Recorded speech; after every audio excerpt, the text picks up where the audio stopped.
Ayah saya meninggal saat saya masuk pesantren. Dan baiknya saya rasakan luar biasa. Beliau mengajar di musalla kecil dulu, sekarang jadi masjid. Itu saya selalu di bawah. Beliau mengajar, saya tidur. Sekarang gantian, saya mengajar, beliau tidur. Dan kadang di pangku, gendong sampai pulang. Saya pernah sengaja pura-pura tidur untuk ingin tahu apa yang dikerjakan ayah saya di jalan. Jaga betul supaya nggak bangun. Begitu saya disimpan di kasur dan bangun, diajak bercanda. Saya mau masuk pesantren, beliau nggak sempat ngantar. Saya bertemu, beliau menangis, peluk saya, minta maaf, nggak bisa ngantar ke pesantren. Saya belum mengerti apapun saat itu. Saya bertekad, insya Allah saya belajar dengan sungguh-sungguh. Sepekan 2 pekan saya dapat panggilan pulang. Saya tanya pada kakak saya yang ikut, sekarang ada di sini, di mana ayah? Beliau nggak jawab.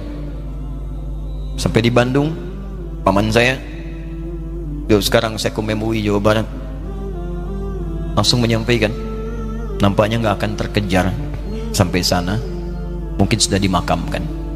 Saya ngerti, paham saat itu bahwa beliau telah wafat. Maka saya pulang.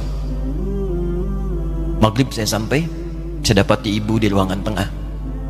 Saya datangi, saya menahan tangis, tidak menangis sedikit pun, untuk membahagiakan ibu saya. Saya datang, saya peluk, saya temani tidurnya.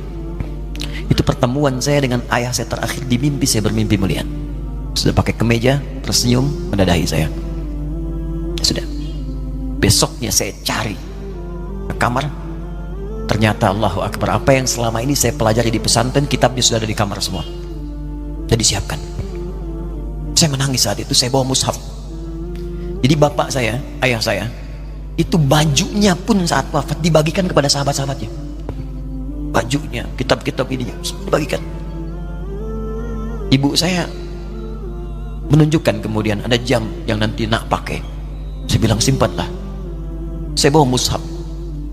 Dengan mushaf itu saya duduk di ruangan tengah, saya menghadap ke kiblat dan saya mohon kepada Allah, ya Allah, saya tak punya kemampuan lagi membahagiakan ayah saya saat hidup di dunia, tapi mohon jadikan setiap huruf dalam Al-Quran ini, ya Allah, pahalanya mengalir untuk ayah saya.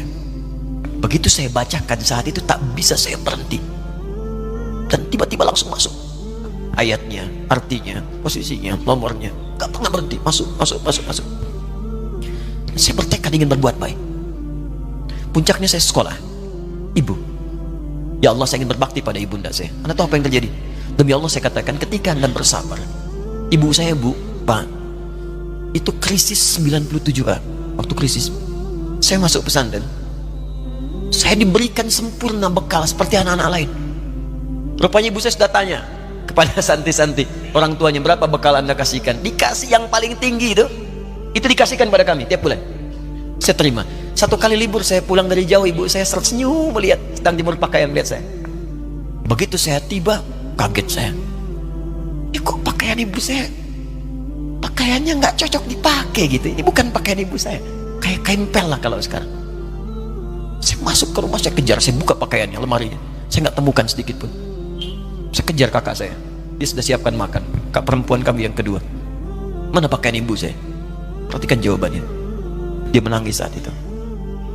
Dia bilang, mama itu telah menjual semua perhiasan dan pakaiannya untuk pendidikan kamu.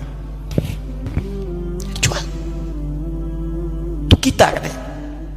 Jual. Dan bertahan dengan 150.000 per bulan saat krisis. Jadi rupanya ibu saya itu makan nasi sehari cuma sekali. Beliau mengajar.